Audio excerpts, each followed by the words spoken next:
Hey everyone, it's your favorite doggo that makes videos back with another video. Today's video is actually a documentary on the Holocaust. So when I was researching for this specific video, I watched a lot of clips and short videos, and I even watched a movie all related to the Holocaust, and I pulled together pictures and uh, interviews specifically of people in my life that I interviewed and asked them questions about. And you're going to get to hear those interviews and see the pictures and just hear the history behind the Holocaust. The interviews are going to start out, and it's going to be me interviewing my youth pastor, then both my grandmas, and then we're going to, as I said, dive into the history of the Holocaust. All right. All right, Mr. Dave, you ready? Yeah. What do you think of when you hear the word Holocaust? I think of genocide. What other races of humans were in the Holocaust?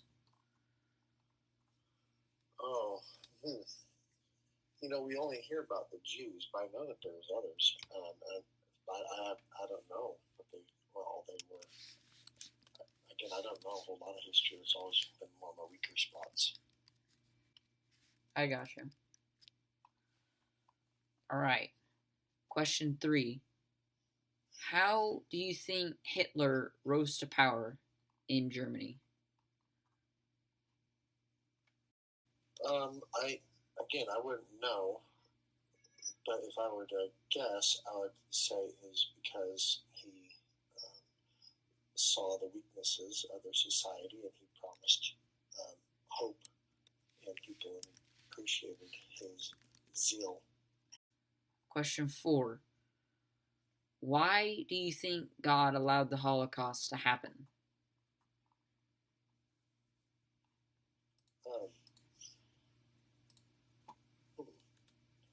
Well, there's a lot of things that happened, and so ultimately I think it was for his glory, because I think everything's for his glory. The good and the bad that we see. It brings about his plan, his desired outcome. Even though it might look bad here, and even though it might be sin from how we see it, it's ultimately part of his plan to bring him the most amount of glory. And how that's done is really a mystery, because we see from our perspective on earth, from a limited point of view, we don't know the higher ways that God has. And so when we see all the sin and corruption that happens in the world, it's possible that happens, and we look at it and we realize that the sinfulness and the fallenness of man, and then we turn towards God and cry out for help and for his grace, to change it. So ultimately, he allowed it to happen for his glory, for his, and for us, even for all eternity, that we might be able to glorify him in a greater degree. Why do you think the soldiers went along with the Holocaust exterminations?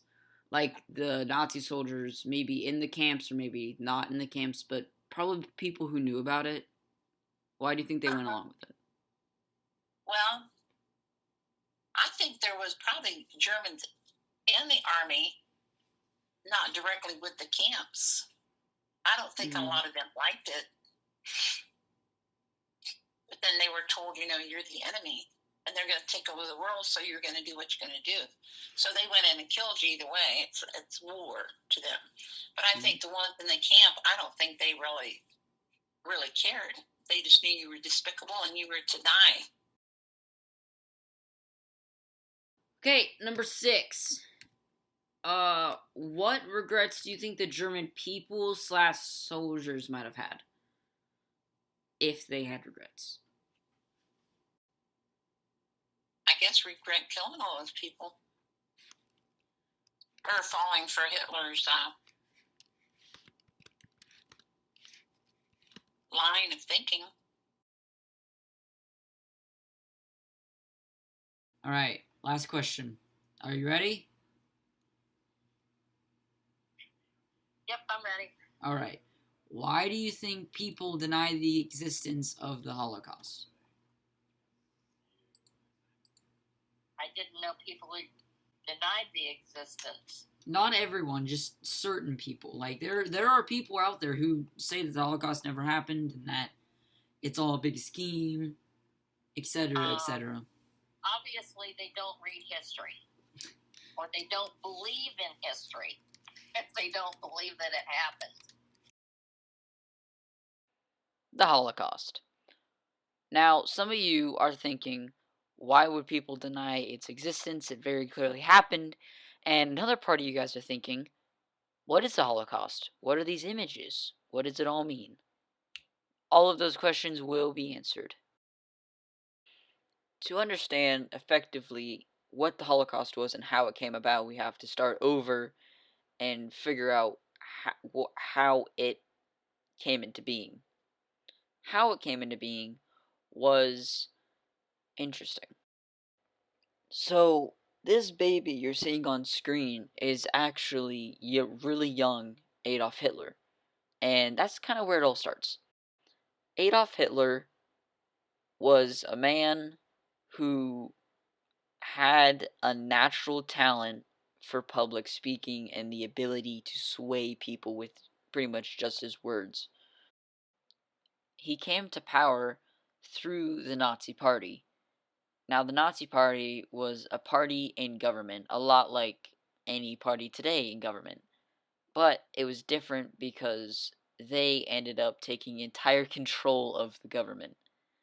A lot through what Hitler said and how he said it, and through rules and regulations that the Nazi Party put forth, like curfew and um, maybe pledges at school. Um, there was a thing called the Hitler Youth. There's a great book on that called Hitler Youth Growing Up in Hitler's Shadow by Susan Campbell. I can't read that last word, but it's on the screen, and it's an amazing book. It documents what the Hitler Youth was and pretty much what it taught, kind of, and like how people or how children went into it. And what happened essentially was that Germany had just come out of World War One, so the Versailles Treaty had just come into effect about 20 years ago, and it really hit Germany hard. I mean, they weren't allowed to do anything somewhat relating to war. They lost like all of their conquered land. It hit them hard and really hurt national pride. So when Adolf Hitler came along, he saw an opening. He saw the weaknesses of the country and saw how the country felt and essentially said, hey, I'm going to fix this. I'm going to make Germany great again. And Germany, being low on patriotic spirit, saw that and just went all for it. And that's essentially how Hitler gained power. So, once Hitler gained power and became pretty much leader of Germany, he decided to start a war. He decided to start taking over Europe and make it in his own image. And part of that was World War II, the European theater. Hitler started invading Britain. He first invaded some little countries around Germany, then Poland, then Britain and France declared war on him, and then Dunkirk happened, where Britain and French forces were stuck on the shore. But that's not the main purpose of this documentary. With Hitler in power, he can do whatever he feels like. So what he did was he decided to start eradicating the Jews, the Holocaust. So the Holocaust didn't actually start in concentration camps. It actually started wherever Germans could find Jews and kill them. And then it migrated to the Nazi Germans putting the Jews in ghettos. And the image on the screen isn't a ghetto, it's a concentration camp. But do you see how crowded everyone is in there? That's how ghettos were. So, in the ghetto, it was very crowded. They would put like 3 or 4 entire families into one house, into one little apartment house, and force them all to live in there. And in the ghetto, there was lack of proper amounts of food and water. You had to go out and get your daily rations. You couldn't go anywhere as a Jew in a ghetto because you were physically blocked off and you would get killed if you went out past curfew.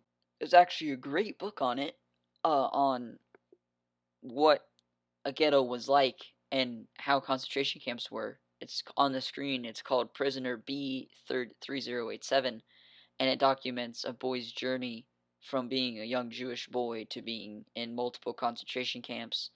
And it's just a great book to read if you want even more detail on that. So, to give you an idea of how crowded ghettos were and how bad life was, imagine one of your friends' families. Like, imagine one of your friends' families that's pretty big, a couple kids and parents. Now imagine that family times 2 living in your house with you guys. That's a lot of people, which means that's a lot of extra mouths to feed. If supplies are low, there's no place for anyone to sleep or do anything. It was not good. And it only gets worse. So, what happened was, as the Jews were crowded up in ghettos, the Nazi Germans would send out almost like public notices, I guess, if there is a better term for it, and they needed X amount of people at some place. The Jews didn't know that they were being shipped off to concentration camps yet, but they were being shipped off to concentration camps. After arriving at the concentration camp, what would happen is you would be deboarded, shoved off of the train or truck you were packed into, and you would be sorted out on this big concrete slab right in the entrance of the camp, as you see on the screen. There's all these people here, and they're being sorted into either labor or instantly being gassed. And if you were sorted into labor, you had to be ages like 14 or 15, like above that, and in fit physical condition. That's it. If you were deemed worthy to work, then you were forced into labor. And that labor was very difficult, very backbreaking, very painstaking, long, and difficult. If you were deemed unfit to work, like if you were not fit physically enough to work, or you were too young, under the ages of 14 or 15, or you were pregnant, you were sent to be gassed. And what you see on screen is the pellets they used actually to gas the Jews. And what would happen is you would go into a chamber, you would all undress in that chamber, and then you would go into another chamber, and that's where the gas would come out of shower heads because they were told they were getting showers. And then they would suffocate and die. If you didn't get instantly gassed, you went to the camp, you went into the confines of the camp, and you were worked. Slave labor. The work was inhumane, the conditions were inhumane, and the food, the food was not substantial in any capacity. Any facet of the imagination you could possibly think up, the food was not substantial. You see an image here of incredibly thin men. They're pretty much just living skeletons. That's because you were fed broth, unsubstantial broth, and that's all the food you got for work that was incredibly difficult. There are accounts of people who had to go into mines, salt mines, and just mine away all day with nothing to drink or eat at all. And then at the end of the day, they were shoved in these little compartment cubby things with no mattress at all of any capacity and told to sleep. And then in the morning, they were woke up super early and had to go do it again. The broth was not substantial enough for the salt mining, wasn't substantial enough for physical abuse every day, wasn't substantial enough for carrying around heavy logs everywhere wasn't substantial enough for any work they ever did. For max about 5-6 years, every single day in a concentration camp caused millions of Jews to die.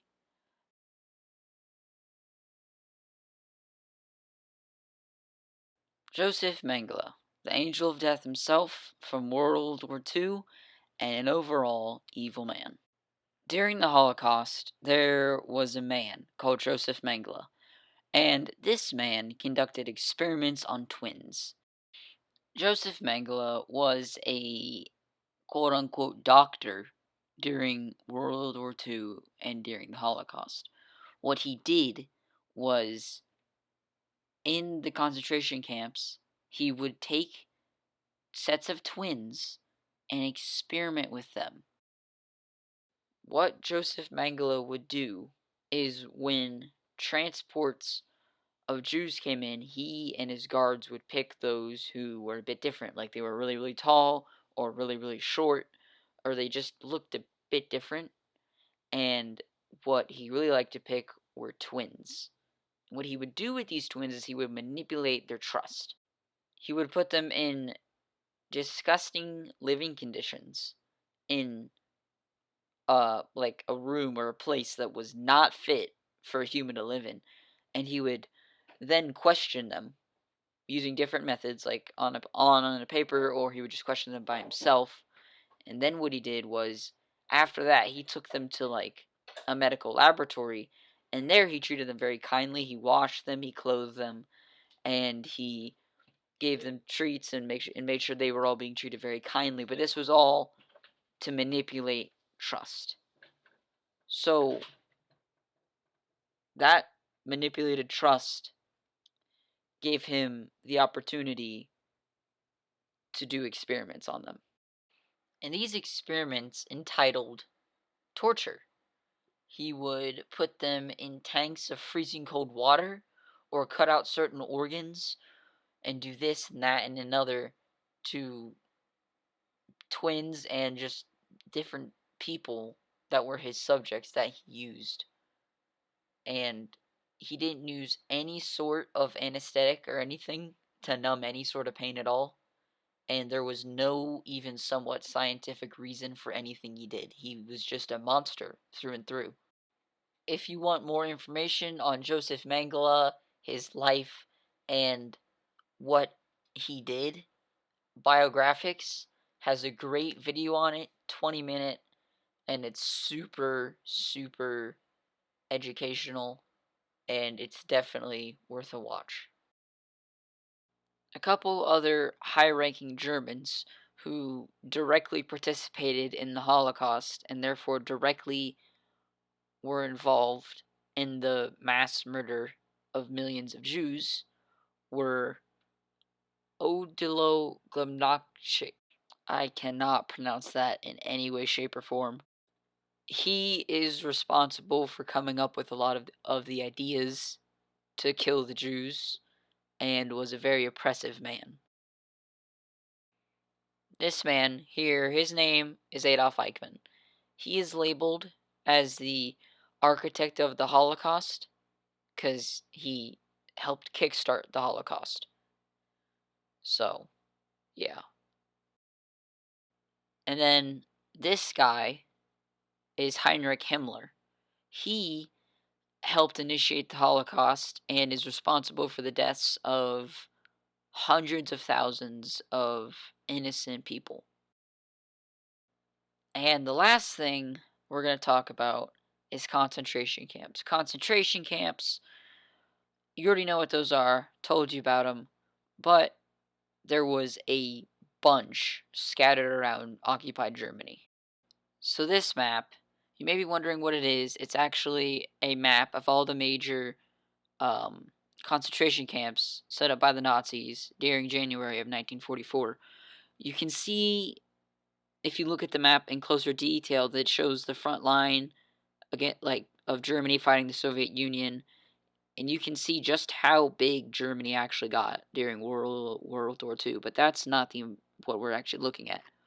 We're looking at all those little dots everywhere. All those little dots are camps. That's a lot of dots. Alright, I would recommend you pause the video because there's a lot of information on this map. So, yeah, I'll give you time to do that. So this next map is a map of all the major concentration camps in Greater Germany, same year, 1944. But it's just Greater Germany itself and less of Britain and surrounding Russia. So, yeah, that's also a lot of dots. So to give you guys reference, 1945 is about when World War II ended, somewhere around there. So 1944 is very close to the end of the war, just for reference.